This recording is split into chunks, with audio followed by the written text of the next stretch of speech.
உங்கள் பேர் யுவராஜ் அப்படின்னா நீங்கள் கேட்டை நட்சத்திரம் 4ஆம் பாதம் அப்படின்னு அர்த்தம். உங்கள் பேர் ரேகா அப்படின்னா நீங்கள் சுவாதி நட்சத்திரம் 2ஆம் பாதம்னு அர்த்தம். சேகர் அப்படின்னா பூரட்டாதி 1 பாதம்னு அர்த்தம்.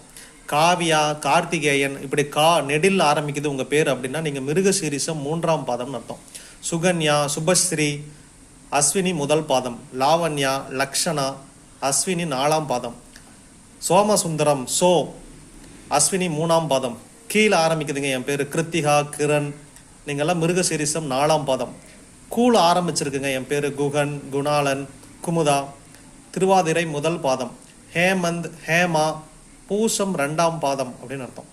முருகேசன், முருகன், முத்துலட்சுமி, முத்தையா, இவங்கெல்லாம் மகம் 3ஆம் பாதம் அப்படின்னு அர்த்தம். ஏழை போஸ்பாண்டி அப்படின்னு சொன்னீங்க அப்படின்னா உத்திராடம் 2ஆம் பாதம்னு அர்த்தம். சேகர் அப்படின்னா பூரட்டாதி 1 பாதம் அப்படின்னு அர்த்தம்.